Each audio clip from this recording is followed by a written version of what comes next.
Welcome back, everybody. This is Lightworkers Secrets to Success. We're so excited to be here today. We have Radhaa, one of my favorite people in all the world.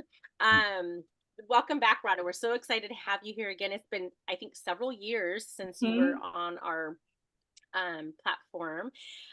So, all about Radha. I'm so excited to have you here. So I'm going to read Radha's bio here. Do you guys have issues with your eyesight? Like I feel like my eyesight's gotten worse. So I have glasses, but then it makes me dizzy at the same time. So just be patient with me as I read with these glasses. Okay. So Radha is the owner of Radhaa Publishing Housing or Radhaa Publishing House. So it's a boutique publishing company run by women of color dedicated to empowering authors to share their unique voices with the world. They specialize in publishing books across various genres, including holistic wellness, self help, personal growth, poetry, and memoirs. In addition to their publishing and PR services, they offer a variety of ways to support authors, including author incubators, collaborative books, mentorships, and training programs. So, as we know, books can transform lives and communities. And we are committed, they are committed, Radha Publishing House is committed to creating a positive impact for authors now and as a part of their legacy for generations to come. Through their support and mentorship programs, they support authors developing their writing skills, build their brand, and amplify their voices. Um, I want to say that I've worked with Radha several times and I've seen the growth just in the company within Radha and how it just keeps getting better and better with each book and each publication. So I just wanted to say that Radha right off the bat because um I think when you first started, you were kind of like, oh, you had this big vision. You wanted this to come forward. And it was, I think when you're reaching out to people, it can be a little bit challenging with Mm. when you're depending on other people to meet deadlines, right? Yeah, So it can be kind of challenging. You're like, yeah.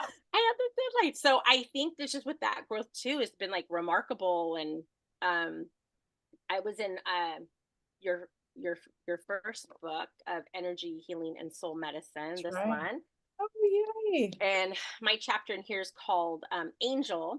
And then I don't know, I think it wasn't that much longer after this was published, you created Stories of a Goddess. Oh my goodness, you're both. I Yay. have both. Yeah, I'm in both of these. So these are Stories of the Goddess and the Divine Feminine Frequency Keepers. So these two books are amazing. So they are so amazing. And when Radha had came to me about the energy healing and soul medicine, I actually was referred to Radha by a friend of mine who was in one of her books. And I thought, oh, well, I have a story to share. I can be in her book, right? Um, so that was a really nice experience. I didn't have any issues or problems. And then when she reached out to me, Stories of the Goddess, I was like, no, I don't have time. I am busy. I don't have anything to share. And Radha didn't, it's not that she didn't pester me or bother me in any way, but she just gave me friendly reminders because she had a vision of me being in that book. So Mhm. she just said, I know you're saying no, but like you're supposed to be in this book. Like I have a vision of you. And I'm just like, so I muscle tested because I'm an energy healer. And I was like, am I supposed to be in this book? I was kind of saying it resentfully, like I didn't want to. And it was like, yes. And I was like, oh my gosh, well, what am I even going to talk about? So Rod and I had a nice conversation and she's like, so I was telling her everything that was going on in my life. And I said, I think I'm too busy. I don't think I have enough time. And she goes, no, this is the perfect time. So we did that and she was so encouraging and really thought that my story was worth being into this book. And that book took me a long time. We're talking about deadlines because I'm so thankful for the deadlines because I work really well under pressure. But when I was doing this book, it was I had to have that deadline or it wasn't going to work out for me.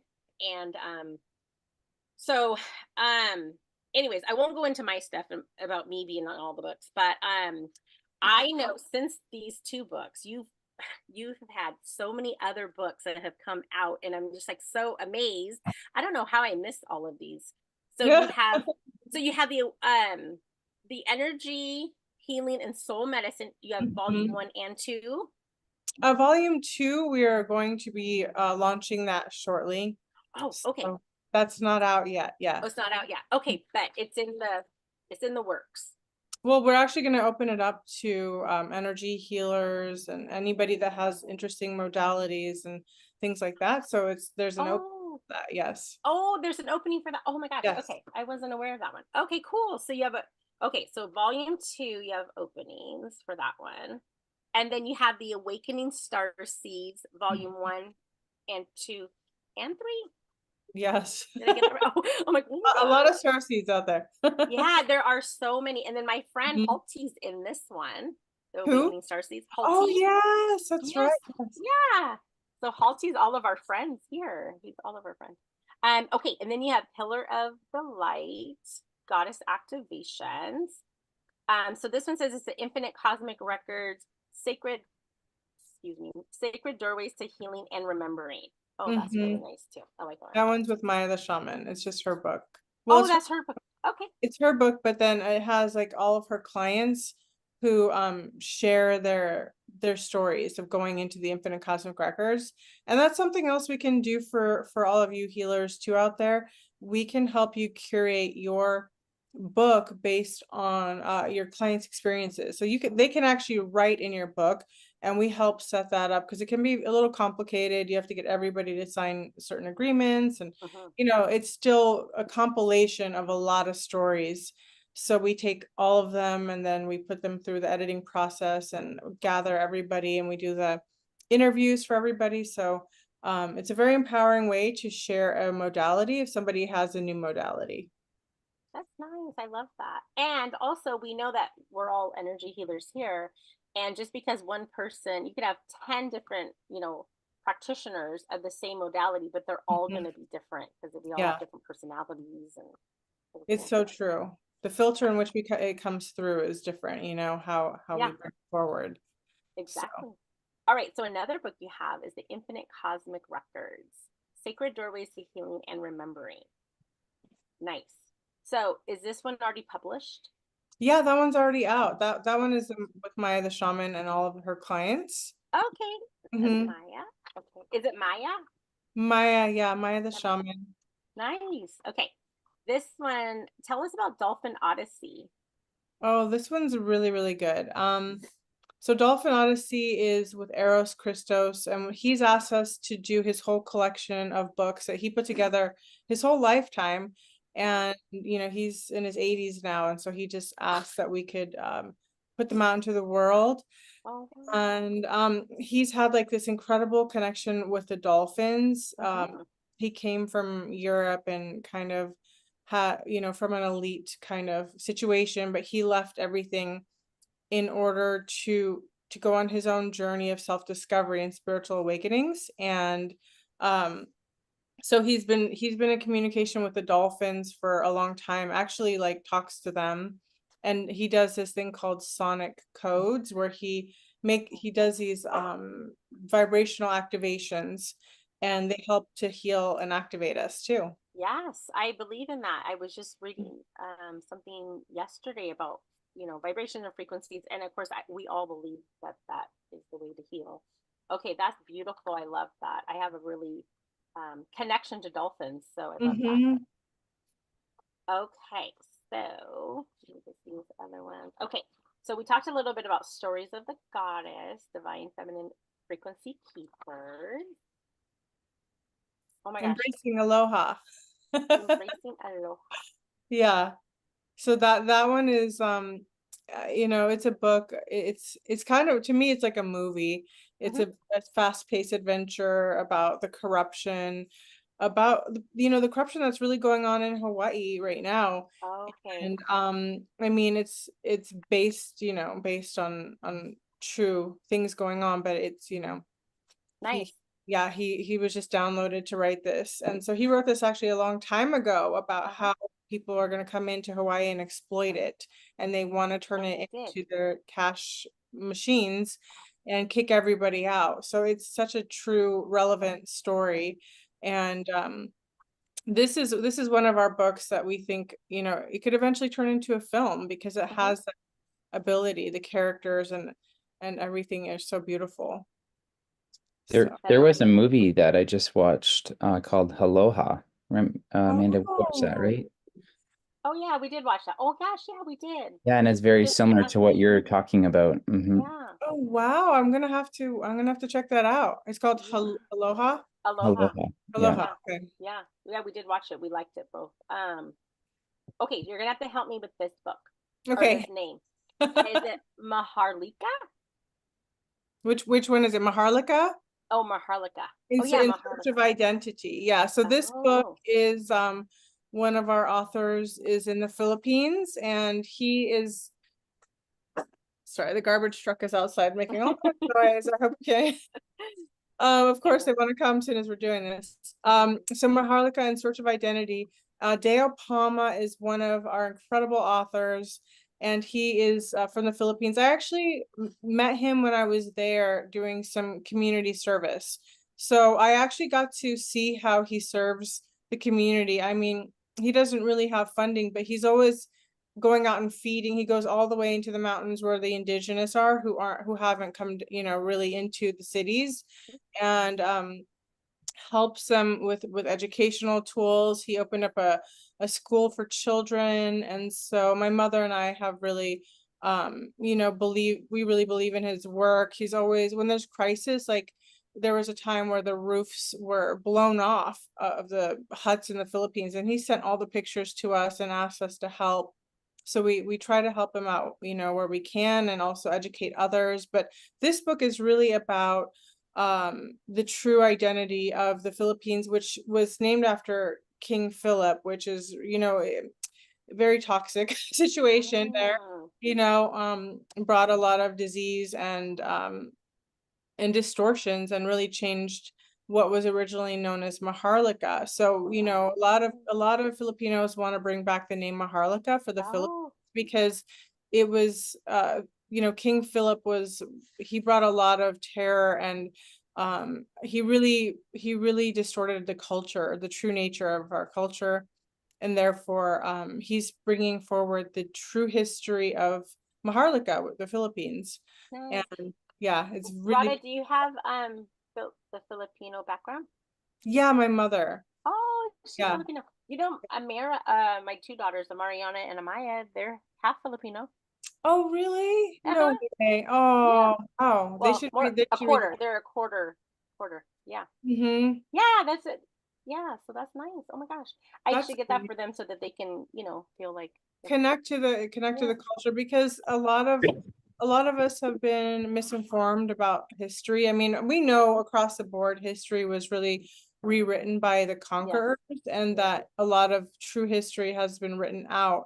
So it's our job to find the missing pieces and bring them back. Mm-hmm, Otherwise, we will never know the truth. mm-hmm. And it's really by knowing who we are, where we came from, and the true history, that we can start to come back to ourselves. And I think that's also why a lot of Filipinos have had an identity crisis, Yeah. because we've never had a true solid foundation. Our foundation, our pillars that we built were broken and stolen and distorted, and also replaced with other flags that didn't belong to us. So we've had many Mm-hmm. conquerors, come through, and it creates a serious identity crisis. So when we come back into our inner knowing and remembering, then that's actually part of the healing. So this book is actually a healing Yeah. book for all those that come from that lineage. That's amazing. I love that. And how cool would it be to have a book like this for every culture? Like the Mm-hmm. African culture, I Yes. mean every culture out there that has been ripped from its Yes. traditional ways.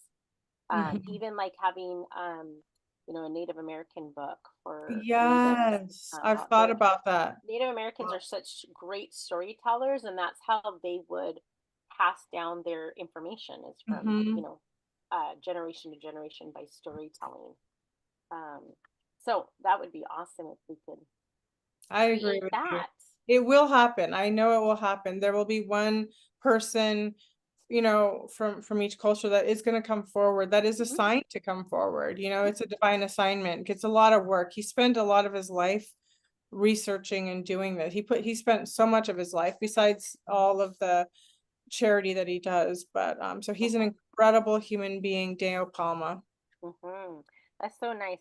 Well, thank you for that information, because I did not know that the Philippines were named after King Philip. I mean, I feel like the people in America, we don't really know much. I don't know if we were ever taught that. Like Adam tells me so much about like American US history, and I'm like, huh? What?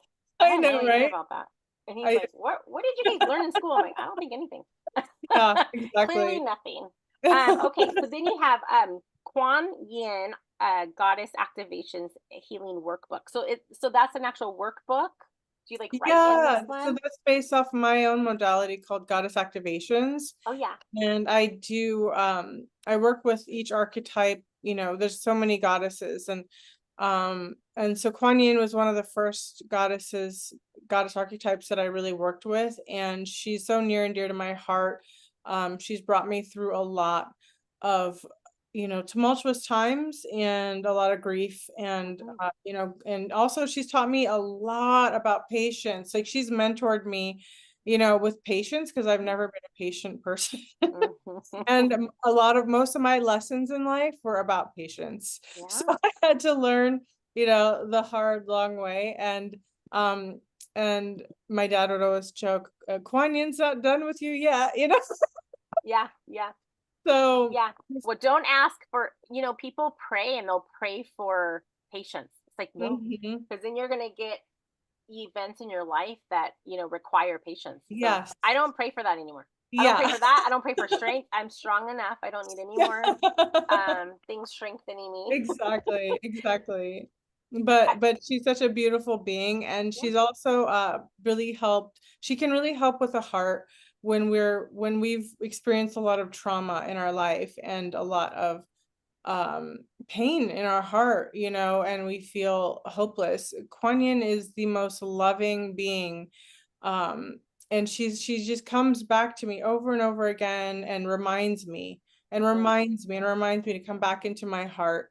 And forgiveness has been a big theme in my life too, and I've had my own struggles with forgiveness, and so I really look to Kuan Yin and her love, because it's that unconditional love, and being able to see things from that higher place, which she comes from, is so helpful, because without forgiveness we can't move forward. But anger is also very, very important when someone has wronged you or violated your energy or anything like that. Like, you do need to feel your feelings, and so we have other goddesses that we work with, like Goddess Kali, to really burn through the rage, the grief, and all of that. So yeah, each goddess has their own archetype and energies, and they can just help us move through situations much faster.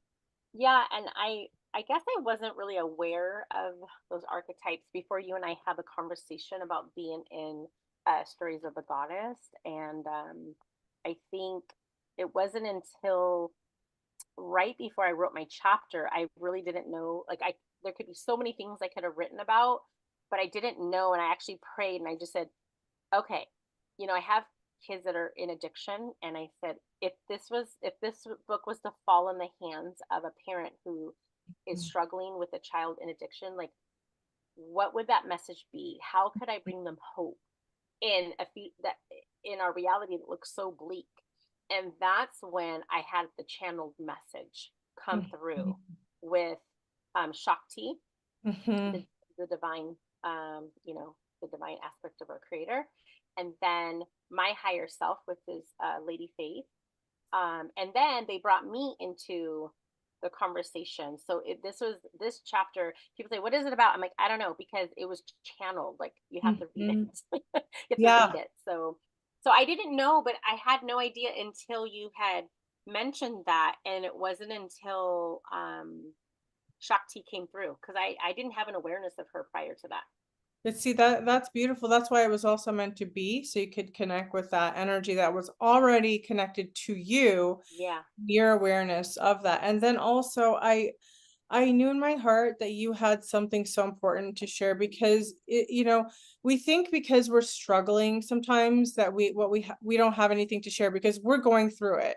But actually, when we're going through it, that's like there's so much to share, because other people are also going through it. And I think we have to remember, we don't have to be perfect to be healers. We don't have to be perfect to share our story.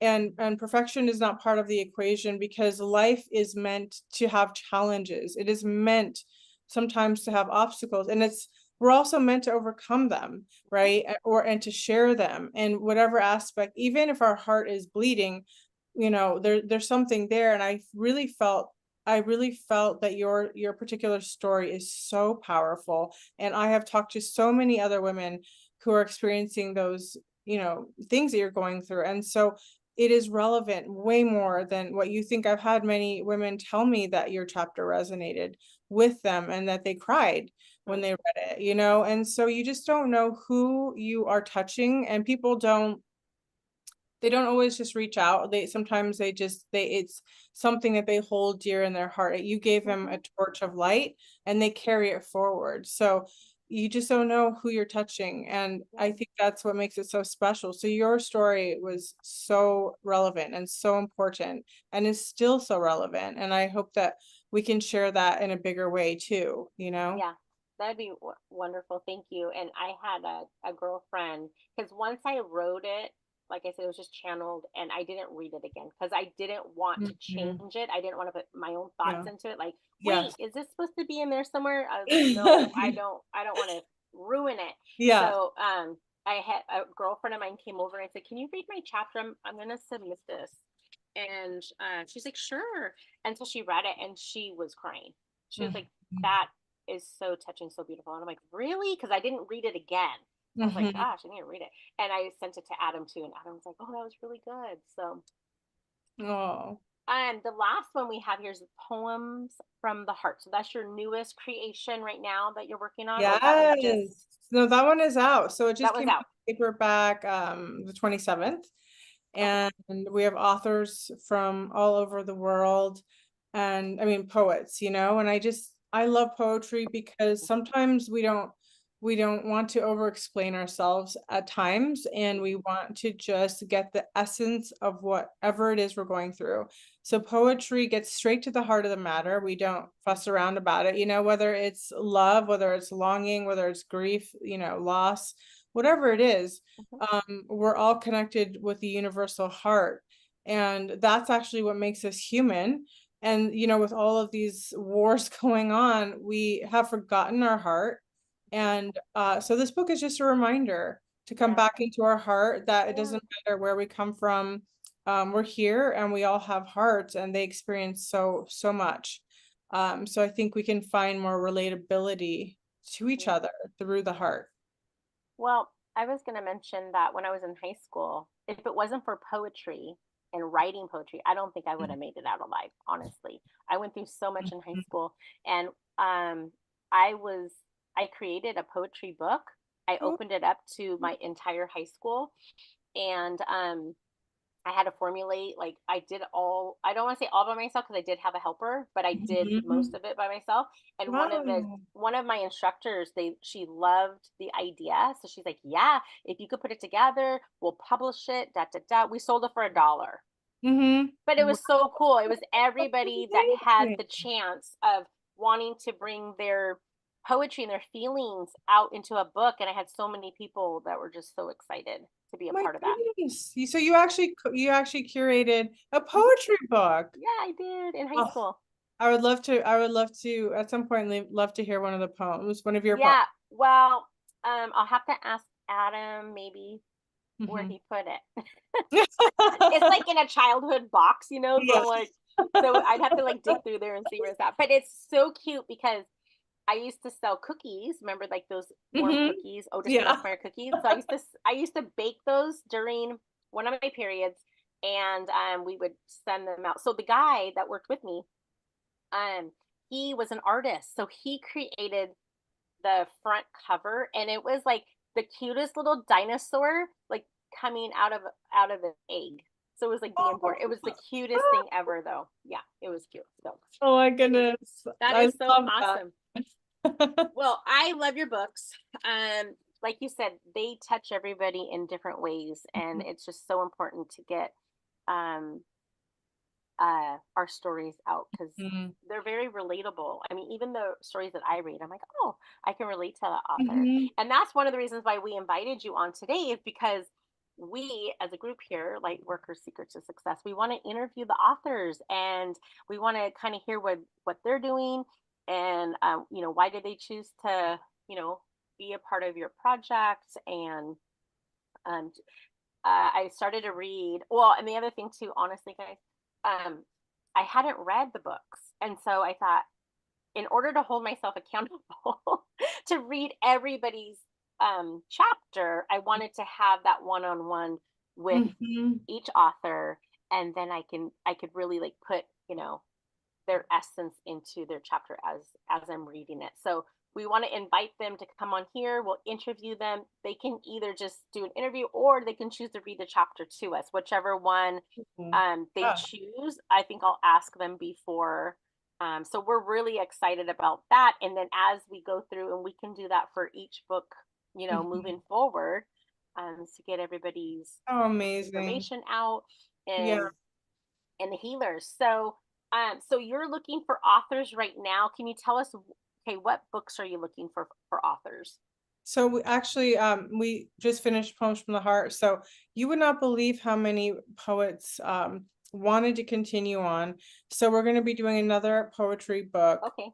And it's, I'm actually interviewing some different teachers, poetry teachers, and some healers, because this is going to be a very unique project. We're going to be touching on our divine sensual nature, and it's just going to be very healing. It's about coming back to our true whole self before we got homogenized by all of society. Yeah. And so it's going to be like a very healing process.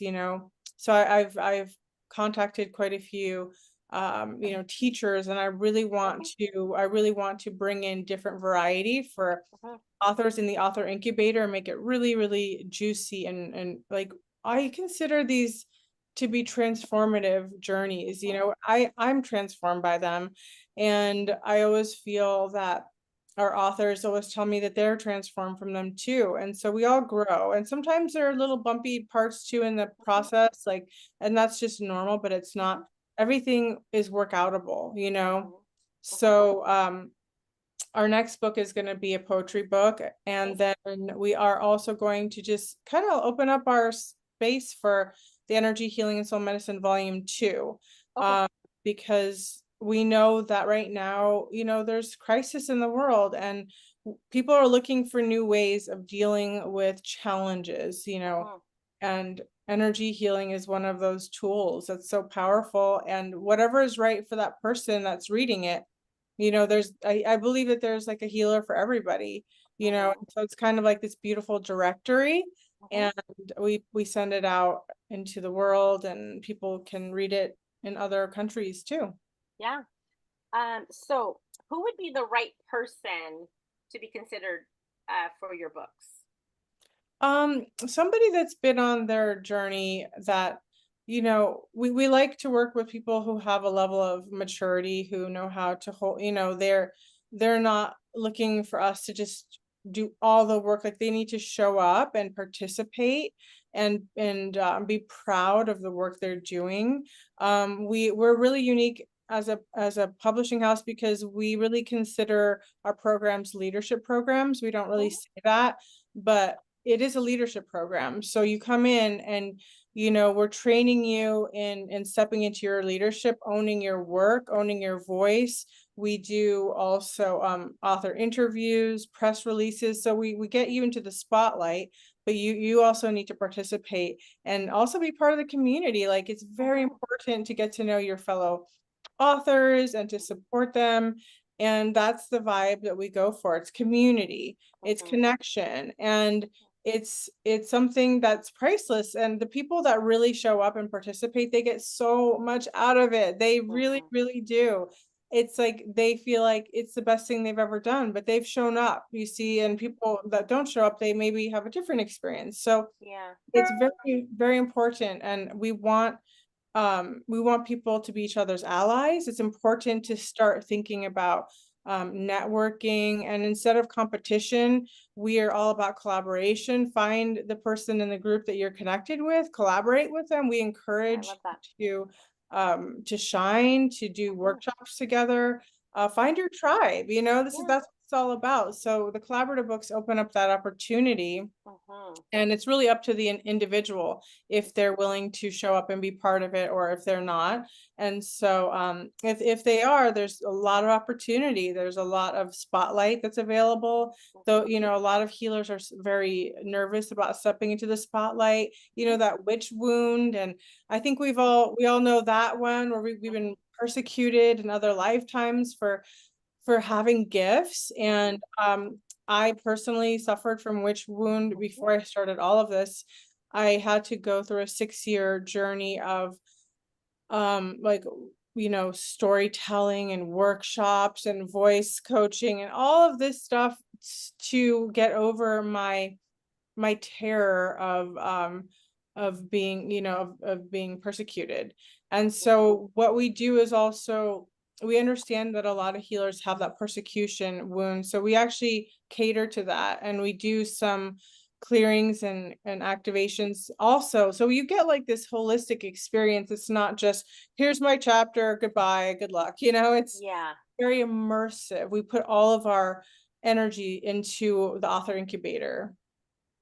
Wonderful. That's wonderful. I know I've asked you a lot of questions. I want to open it up to Adam and Colette and Rebecca to see if they have any questions or comments. I have a question. Where can people find your books? Are they on Amazon, or are they strictly through your publishing company? So they are on Amazon. They're Amazon. You can get them on Barnes and Noble. You know, our books can be a little like our Starseed books can be a little out there. Sometimes Target picks them up. We work with distribution. Like we get into the catalog so that we can share in a bigger way. But all of our books are at Barnes and Noble, so we do Barnes and Noble book signings, and we love to do those and help the authors get set up for that, because that's a big, exciting thing to do. But yeah, they're pretty much, you know, everywhere online. Great. Awesome. And I have a question. So you shared that the author journey is a leadership journey. And so I was just curious, like for someone who's never written a book, never heard of you, does nothing about book writing, what's kind of the process? You know? Yeah. Amanda said she channeled her book. And you kind of helped her with that. So like, what about someone who's interested in getting their story out, but they don't know what to write and things like that? Actually, that's a lot of our authors come in like that. They know that they want to share a story, but they may feel indecisive about it. They know that there is a story, they have to choose which one. So the author incubator process is when we step into it, we have these meetings on Zoom, and we start to tune in to each person and see, okay, like where are you with it? Some people are like, I already know what I'm writing about. It's already done almost, you know, and some people are like, I have no idea. Could you help? And so we do these sessions where we do coaching, and we kind of tune in to the individual, tune into the message that's currently vibrating at the highest frequency for them. And then we work on bringing that forward through our writing sessions. So we gather and we do actual writing sessions, and it's really important sometimes to have the space holding and just have somebody to say, hey, excuse me, I have a question. Could you, I'm kind of stuck here, I'm blocked here, can you help? Can I just read what I have, and maybe we could sort this out? So we do a lot of hand holding through the process, because we know that it's very delicate, you know, situation for some people to even share their voice in this way. And you know, sometimes we bring on guest teachers, so we have different people that will help out. And then we do also, you know, breathing exercises and things that really ground and center us. And we really kind of tune in with our higher self as well. So we're using many different ways and modalities, from just the writer's way, you know, to actually more holistic ways of connecting to your story and finding the voice of your soul. And it turns out wonderfully. They're often shocked and surprised. They sometimes join and say, well, I wanted to challenge myself. I just wanted to know what it felt like to be a published author, but I wasn't sure what I would talk about. And then sometimes I will help the person myself, because I'm an intuitive. So I kind of tune in, they'll share a bit, and then I'll tune in, and we pull it out, we find it. And once it's there, it's like clay, we can mold it, we can shape it. And it's a beautiful process that's very empowering for all involved. And how long does it usually take? Like from the time someone has that initial meeting with you to... I'm so sorry that the recycler came by. It's right next to my window. So it takes about 3 months in the author incubator. Okay, awesome. Well, thank you. Radha, I was just going to mention, I think you touched on it a little bit about, I'm just trying to get myself in the spotlight. You mentioned a little bit about education. Is that kind of I know you've got a lot of stories and a lot of the books you've done already. Are you looking to switch into more education on how to raise someone's vibration, maybe from the 3D level into the 5D level, or like, what kind of education are you kind of talking about? Okay, so like, for example, the energy healing and soul medicine, or the Awakening Starseed series, you know, we invite the authors to tune into what they have to share, to offer, you know. And so education is a very important part of it. And the way we go about it a lot is through storytelling of our own experiences, because sometimes that's very relatable. But also you know, you can talk about just the process as in an educational way, so that people can just read it and learn from it. Or you can use an example of your own life or your client's life to share. So you can use examples as well. And we love to educate, and that's what these books are also about. But it's not like in your face education. It's like we share, and then everybody learns something from it, you know. And I think that's sometimes the best way to share. Yes. Okay, cool. Well, I mean, yeah, definitely stories are part of the education, but I think for a lot of people, they've been really suppressed for so many years, and we've been taught a certain way to be, not to think, but just to work. That's how we were raised, and I'm not saying there's anything wrong with it. However, and that's the Rockefeller, teaching, and that was his dream, and that was his goal, to make that. And he got pretty far with it, and a lot of us fell into that. And I think Amanda said at the beginning of the year is that when I grew up on world history, and we learned a lot about United States history, and I'm telling her things about this US history that she's like, really? She's like, that actually happened? And I'm like, yeah, I learned it, and I know all about it. Here's where it happened.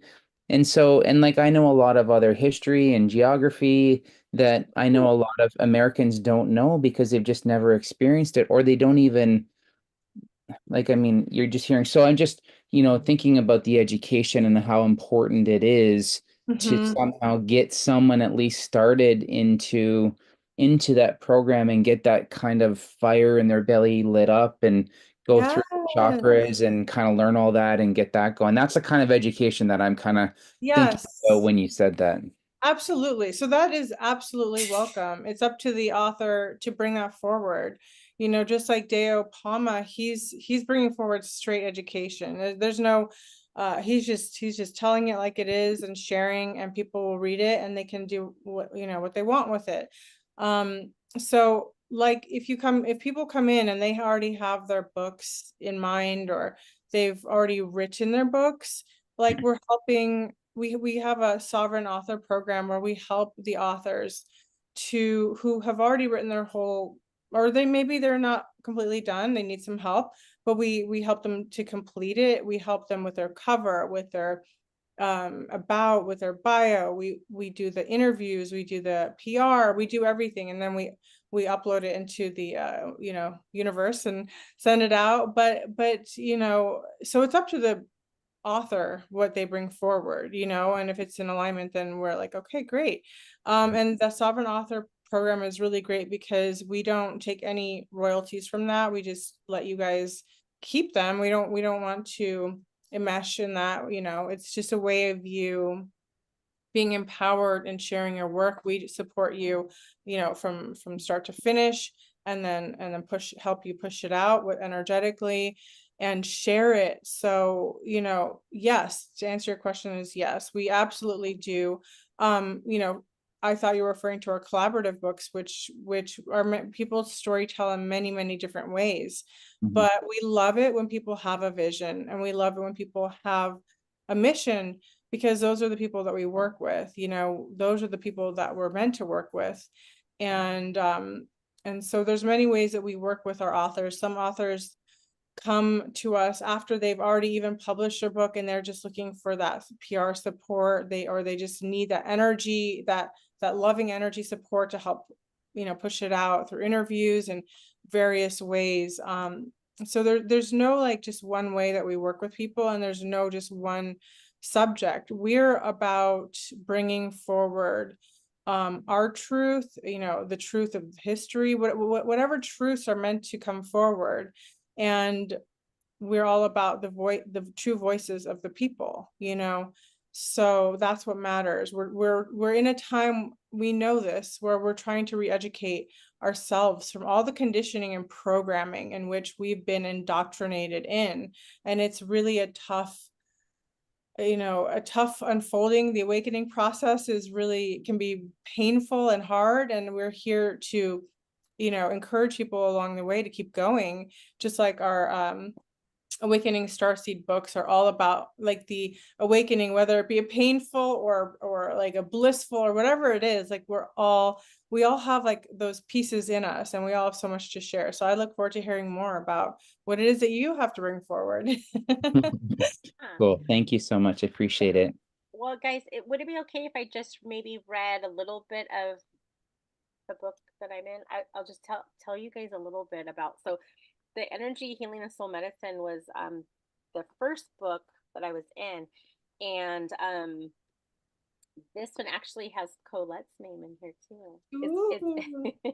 It's titled Angel, and it was about my story of how I discovered, or how I discovered that I was an angel. So I'm also an angel activator, so I activate other angels. And this is a story about Colette having a class, and the instructor at that time, his name was Nigel, and we had a conversation about angels. And he said, you know, and I hadn't went to any of her other classes. It was like a week-long thing. She had different instructors each week. And with Nigel, he said, Amanda, like, has anyone ever told you you're an angel? And I'm like, oh yeah. He goes, well, why aren't you listening? I go, yeah, because I'm a caregiver. Like, they tell me I'm an angel all the time. He goes, no, they're reminding you that you're an angel.